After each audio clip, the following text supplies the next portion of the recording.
وما أرسلناك إلا رحمة للعالمين. Kita masuk ke bab yang ke-19, yaitu bab birrul walidain ba'da mautihima. Bab berbuat bakti kepada orang tua, berbuat baik kepada orang tua setelah meninggalnya atau wafatnya mereka berdua.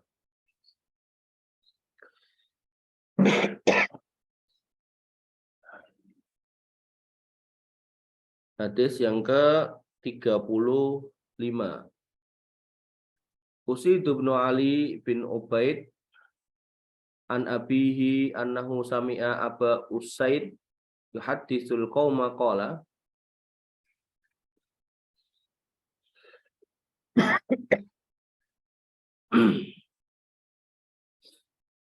Usaid bin Ali bin Ubaid dari bapaknya bahwasannya dia mendengar bapaknya Usaid berkata, yuhaddisul qaum, berkata kepada kaum dan dengan perkataannya, kunna inda Nabi sallallahu alaihi wasallam faqala, kami waktu itu bersama dengan Nabi sallallahu alaihi wasallam dan beliau bersabda, faqala rajulun, seorang laki-laki berkata, ya Rasulullah, wahai Rasulullah, hal baqiya min birri abawai syai'un ba'da mautihima abarruhuma.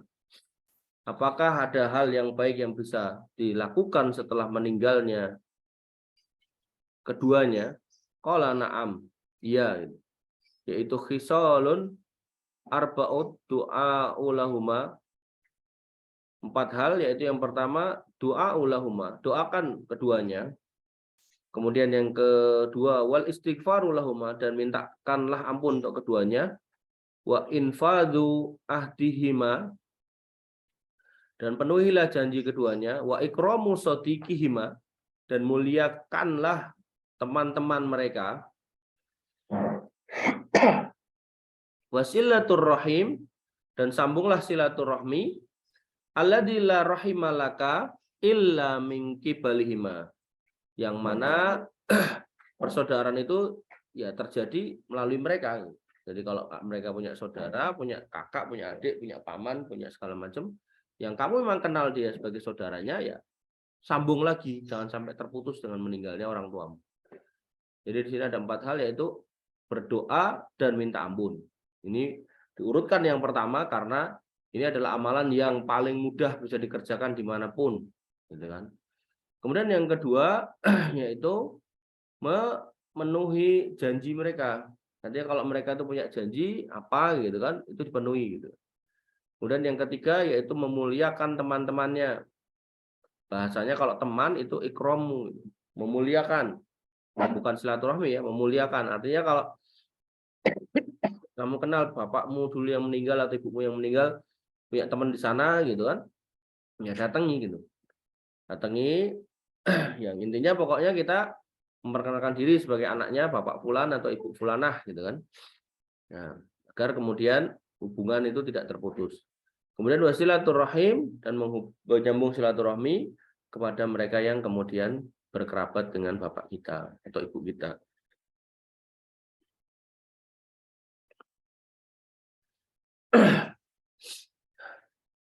Wanifidina azani Allah wa yakum. Kemudian cara berbakti lagi yang selanjutnya yaitu hadis nomor 36.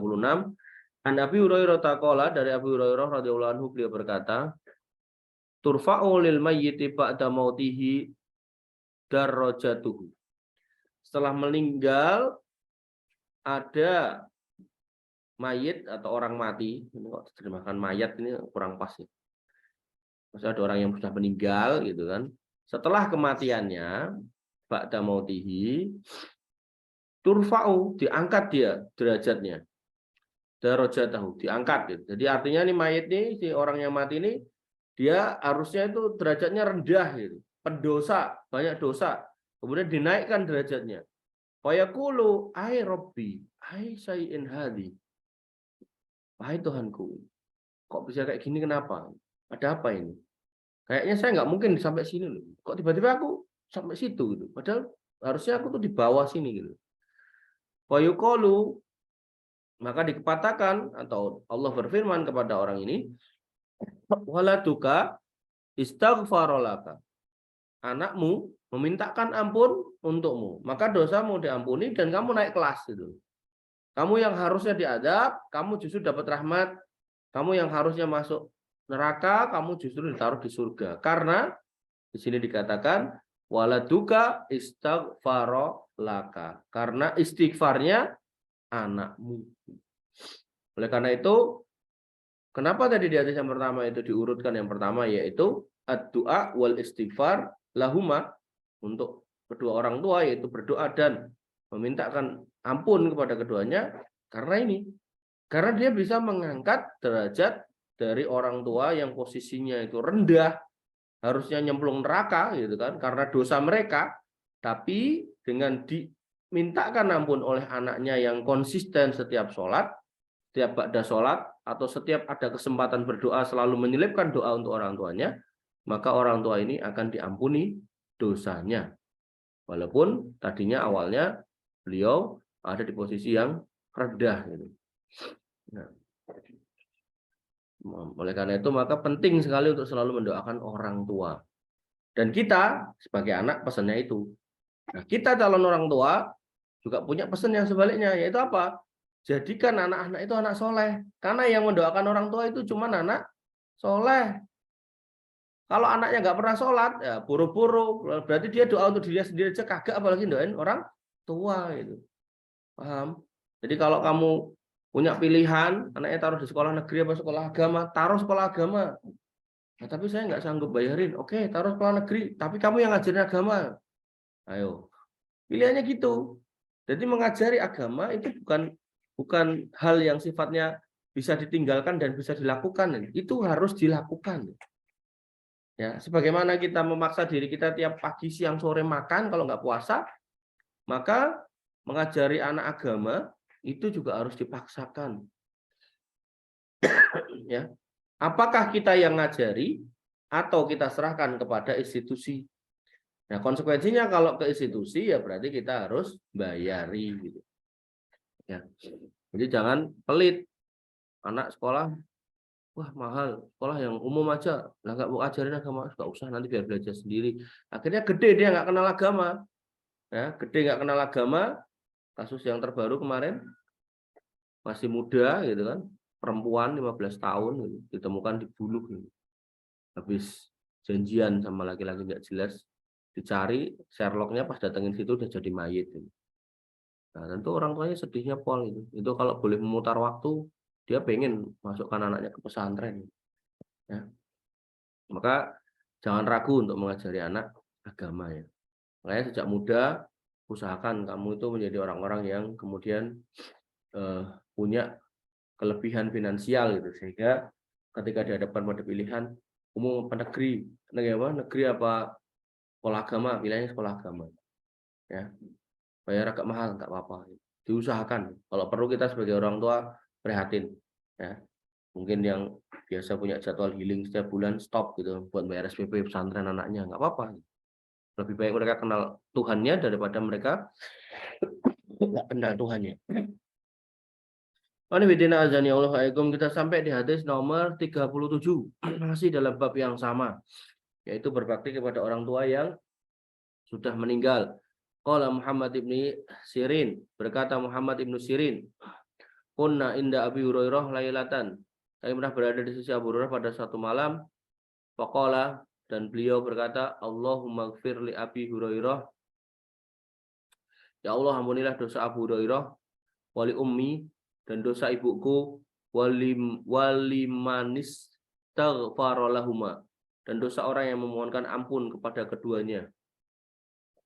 Qala Muhammad berkata, wa nahnu nastaghfiru lahuma hatta nadkhula fi ta'wati Abi Hurairah. Maka kami pun memohonkan ampun untuk keduanya, yaitu memohonkan ampun untuk Abu Hurairah dan ibunya, sehingga kami bisa masuk bagian dalam doa Abu Hurairah. Abu Hurairah ini orang yang baik, sahabat yang mulia, perawi hadis termasuk yang terbanyak dalam hadis Nabi Muhammad SAW.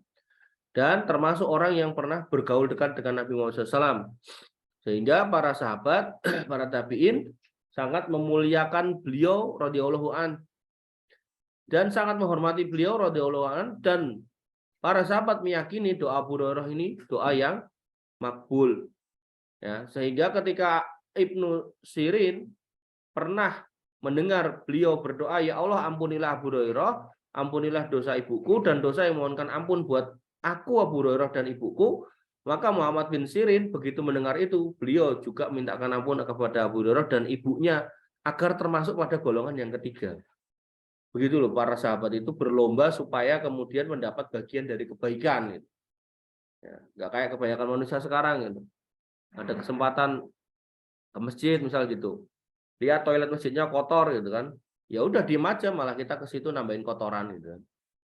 Harusnya ketika kita lihat toilet masjid kotor, ya ada air banyak, kita siramin. Itu satu amal yang ringan, tapi insya Allah bernilai pahala yang besar gitu. Ya. Lihat masjid kerannya bocor gitu kan, di kantong kita ada duit 100.000, ya udah diem aja, wudhu selesai pulang. Harusnya ke toko bangunan dulu beliin keran satu, pasang aja gitu. Udah diem-diem nggak ada yang tahu, itu nggak apa-apa, nggak akan marah tuh takmirnya, malah seneng gitu. Karena kalau keran bocor, airnya netes mubazir, ya listriknya jadi banyak, ya, nanti khawatirnya pas waktu sholat nggak ada air gitu.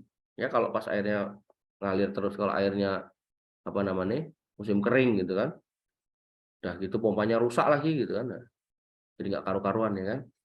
Maka hal-hal yang kecil terkadang itu kelihatan sepele, tapi itu besar faedahnya nanti di akhirat, pahalanya besar. Qul bidina jani Allah wa iyyakum. Hadis nomor 38. Ini hadis yang terkenal dan sering kita dengar. An Nabi Hurairah radhiyallahu anhu anna Rasulullah SAW qala, dari Abu Hurairah radhiyallahu anhu bahwasanya Rasulullah SAW bersabda, idza matal abdu, ketika seorang hamba itu meninggal, inqata'a anhu amaluhu, terputus darinya amal perbuatannya, illa min salasatin, kecuali 3 hal. Jadi kalau seseorang itu mati, apakah kita sebagai kitanya atau orang tua kita, maka yang harus kita tanamkan adalah berarti amal perbuatan kita atau orang tua kita yang mati ini terputus nih, kecuali 3 hal nih yang akan terus bisa dipanen mereka nih. Apa itu? Yang pertama sedaqatin jariyatin, sedekah jariyah. Sedekah jariyah, sedekah jariyah itu sedekah yang diberikan tapi kemudian masih ada bentuknya dan bisa dimanfaatkan walaupun yang bersangkutan sudah meninggal. Ya, artinya ketika kita dapati orang tua kita meninggal, maka jangan ragu kalau kita punya kelebihan harta untuk bersedekah jariyah. Saya mau ikut bangun masjid atas nama bapak saya gitu, atau ibu saya yang sudah meninggal gitu. Dan selama masjidnya itu ada, maka itu akan pahalanya ngalir terus ke orang tua. Nah, saya mengamati termasuk sedekah jariyah yang orang sering luput, tapi justru memperhatikan sedekah yang lain, yaitu adalah sedekah jariyah beli lahan untuk makam. Orang itu kalau ditanya sedekah jariyah apa contohnya, paling senang itu bangun masjid. Kalau masjidnya rubuh atau mungkin udah tua, diganti dengan yang baru, nilai sedekahnya udah selesai gitu. Nah, tapi kalau makam gitu kan, makam itu nggak usah dirubuhkan, makamnya ya emang nggak ada bangunannya gitu loh. Dan makam pasti akan dipakai terus gitu. Dan hampir-hampir kalau di kasus di Indonesia ya, jarang-jarang, walaupun ada sih, jarang-jarang makam itu digusur. Makam itu pasti ada terus itu. Apalagi kayak model di Saudi itu sampai hari kiamat itu makamnya ada, gitu. Nggak akan digusur. Di sana malah hotel itu digusur untuk makam. Gitu. Kalau di kita kadang makam digusur untuk tempat hotel atau apa gitu. Maka kalau kita membeli lahan untuk makam, pastikan itu disertifikat yang benar, diwakafkan, ya, sehingga di waktu-waktu yang akan datang nggak akan ada orang yang menggugat bahkan menggusur makam itu. Nah, itu menjadi sedekah jariyah yang secara nilai itu nggak lebih banyak atau lebih mahal daripada membangun masjid. Loh, berarti membangun masjid nggak boleh? Boleh. Gitu. Itu maksud saya itu kadang ini nggak dilirik orang gitu loh, sedekah jariyah beli tanah buat makam. Dan ketika ngomongkan beli tanah buat makam ini bukan berarti terus kita beli semua utuh gitu, enggak. Kalau memang kita mampunya 1 juta, 2 juta ya udah beli segitu aja, yang penting ikut patungan gitu. Sama halnya masjid kan, masjid butuh dana 1 miliar, apa terus kita mau bayarin 1 miliar semua? Kalau memang kita nggak punya ya nggak harus 1 miliar. Makanya nanti di hadis soal pembangunan masjid tuh, barang siapa yang ikut nyumbang membangun masjid, walaupun itu cuma segede sarang burung sumbangannya itu, nah, maka dia akan dibangunkan istana di surga. Jadi membantu andil dalam sedekah jariyah, amal jariyah itu nggak harus banyak-banyakan. Walaupun makin banyak makin baik. Tapi kalau banyak nggak ikhlas dan sedikit ikhlas, maka tetap lebih baik yang ikhlas. Gitu. Ya. Nah, maka sedekah jariyah ini tentu sesuai kesanggupan. Masa kalau duitnya banyak miliaran, masa nyumbangnya cuma 100.000 ya nggak pantas. Nih. Malu sama mungkin orang-orang yang nggak punya, tukang bangunan, tukang becak misal gitu, dia nggak punya buat makan aja mungkin masih belum jelas itu kan, dia berani nyumbang 100.000. Masa orang kaya 100.000 nggak pas lah gitu. Kemudian hal yang kedua yang tidak akan terputus ketika seseorang itu meninggal, yaitu ilmun yuntafa'u bih. Ilmu yang dimanfaatkan di mana dia adalah orang yang mengajari atau memfasilitasi sehingga ilmu itu tersebar. Apakah dia harus jadi guru? Enggak tentu. Belum tentu gitu loh. Bisa jadi dia donaturnya. Bisa jadi dia ketua yayasannya. Bisa jadi dia pemimpin lembaganya. Bisa jadi dia orang-orang yang membelikan bukunya. Apapun. Ya, jadi nggak harus kemudian kamu ketika baca ini berarti aku harus jadi ustadz. Enggak. Berarti aku harus jadi khotib di atas mimbar. Enggak. Ya, ketika ada TPA kamu belikan iqra-nya, belikan Al-Qur'annya, maka selama itu tertanam di diri mereka tentang baca Quran yang difasilitasi oleh kitab yang kita belikan, ya, maka itu akan menjadi ilmu yang bermanfaat. Makanya saya selalu contohkan dalam konteks yang kedua ini, yang paling banyak pahalanya itu guru-guru TPA yang anak-anak itu atau guru-guru TK. Mereka yang pertama kali, ya toh, kalau nggak kedulan orang tua, artinya kalau orang tuanya malas gitu kan, itu guru-guru TPA itu yang pertama kali memasukkan Al-Fatihah ke mulut-mulut anak-anak itu. Nah, kalau anak-anak ini sampai mati dia ngajarkan Al-Fatihah ke anak-anaknya, diajarkan lagi atau mungkin si anak itu nanti jadi guru lagi gitu kan, maka amal dari ilmu yang bermanfaat ini akan terus-terusan ada. Dan ini tentu ya kita sebagai orang tua harus berlomba-lomba ngajarin anak untuk memasukkan hal-hal yang menjadi pondasi dalam hidupnya seperti Al-Fatihah, ya, seperti kalimat tauhid, la ilaha illallah, gitu. Seperti hal-hal yang baik-baik lah pokoknya. Kemudian yang terakhir yaitu au waladin solihin, ini kurang kalimatnya. Solihin bukan solin ya. Ya da'ulah gitu. Atau anak laki-laki yang soleh yang berdoa untuk orang tuanya. Sehingga kita pahami bahasanya di sini bukan berarti kemudian kalau anaknya perempuan berarti nggak masuk sini, enggak. Anaknya perempuan juga bisa gitu. Anaknya perempuan juga bisa, mau perempuan mau laki-laki, syaratnya adalah yad'ulah. Punya anak nggak pernah dikenalkan adab, nggak pernah dikenalkan pentingnya berbakti sama orang tua, ya akhirnya begitu gede orang tuanya mati, ya dia lupa untuk mendoakan orang tua. Maka sekarang kita belajar ini, kita tanamkan pada diri kita bahwasanya berbakti pada orang tua itu penting dan mendoakan kepada orang tua itu adalah kebaikan. Maka kita doakan orang tua hal-hal yang baik gitu.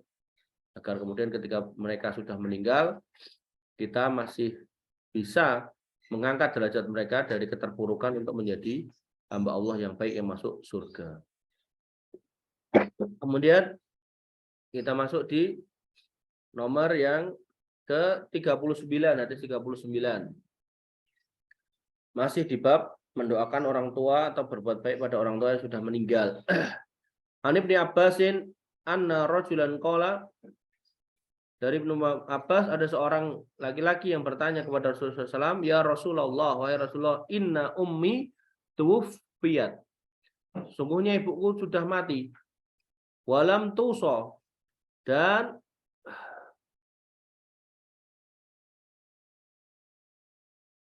ini terjemahnya nggak pas ya. Jadi ini tulisannya inna ummi tapi terjemahnya bapakku yang mati. Walam tuso, dan tidak berwasiat apa-apa, belum sempat memberikan wasiat. Afayan fauha, apakah akan bermanfaat buat beliau? Intasoddaqatu anha, apabila aku bersedekah untuknya. Qala na'am. Beliau SAW berkata, ya. Ini menjadi dalil bahwasanya harta yang kita sedekahkan atas nama mayit yang sudah mati sampai kepada si mayit. Konteksnya adalah sedekah loh ya. Ya, maka kalau pertanyaannya gimana kalau ngirim Al-Fatihah, lah itu cari dalil lagi gitu. Bukan kemudian menjadikan dalil ini untuk ngirim Al-Fatihah.